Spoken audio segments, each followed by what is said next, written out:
possession as they've got it at the 42-yard line.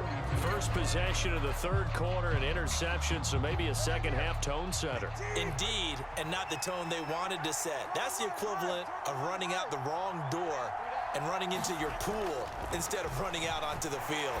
A real dud for that one. Has that happened to you before? No, but I've heard stories about teams actually doing that back in the good old days. Call it a gain of 3 on the play, and that's going to bring up second down. Oh, it's time to give a little credit there to the defense. They played that very well because it was a drag route, and he ran a little shallower than normal as he worked straight across the field. He was hoping he'd get lost behind the defensive line, but once he made the catch, nowhere to turn upfield and gain any yardage. A 1-yard gain there following the 3-yard pickup on first down. Well, that's always a good place to throw it just because he's one of the biggest targets not only on this team but in the National Football League. And you and I both know the quarterbacks love these large-bodied tight ends, and why not? Nowadays, they're really wide receivers who are just taller and have a little bit more weight. These guys catch the football, make big plays downfield. In the old days, we wanted them to block. Now coaches want them to catch the football first. I know they want to go for it here, and I know that their fans want them to go for it, but listen, I'm going to play head coach right here and look at the facts. Tie game. Plus, even if you get the first, you still got a half a field to go. I'll go ahead and punt the football myself. Tua on fourth down. Oh, the turnover fest continues. Here's another interception. And he's able to get it back here to the 43-yard line. Well, and I saw the pressure coming at him. That just looked problematic. Hit him as he threw it, and the interception ensued. Let me pay homage to the man who stood in this spot before. He always talked about how much pressure is in the face of a guy, and can he step into a throw. And when you can't do that, oftentimes interceptions result. Under a heavy rush, and down he goes. It looks like a 12-yard loss there on the first down sack. That huge loss on the sack makes this job much more difficult. It's now second down and 22 yards to go. And he takes a shot on the release as this will be incomplete. And this drive is almost over before it began thanks to a great defensive effort. Sack on first down, followed by an incompletion. One more good rep, and they get off the field. And that is incomplete. Oh, that's going to hurt a bit because they needed to come through with a completion there. Now a drive that started with great field position is facing fourth down. The Ravens send their punter out now as the drive goes backwards, so he's on to punt it away.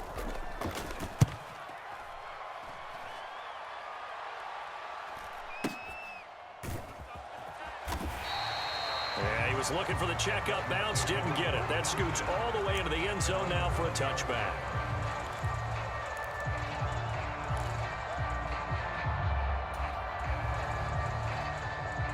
The Dolphins at the line ready for their next drive. And both of these defenses have been stifling these last few drives offensively. Just not able to get anything going, so what needs to change? I think a lot of the guys will go back and review, so to speak, because everyone has someone assigned to how did each play work. Okay, what did we use that kind of worked for us during this game? Try and get back to some of those plays, as well as the possibility of showing something you haven't shown already in this game and trying to change things up. We'll see if they take the advice of Mr. Davis. And they'll bring him down at the 27-yard line. 67 yards rushing for him now to this point.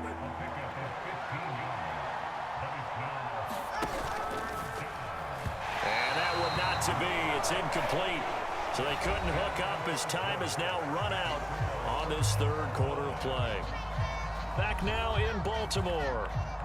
It's been an even one to this point, 8-8, the interesting score as we start quarter number 4.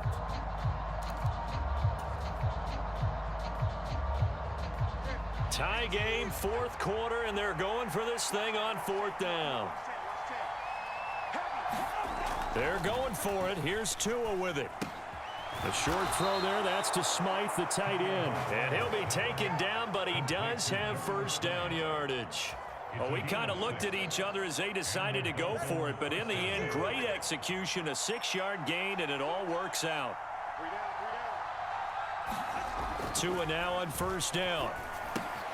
The short throw there, that's to Smythe, the tight end. And he's going to get a solid gain of 9 before being brought down. Second and right at a yard.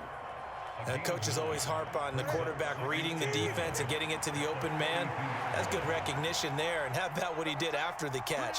Yeah, hit your tight end, let him get some rack. Yeah, when he gets moving, not many guys want to come over and put a hit on him, do they? A gain of 5, good enough for the first down. Another carry for their leader, and a good one. It's crunch time. They'll need him to continue to be productive in both the run and passing game in order for them to try and snatch a victory.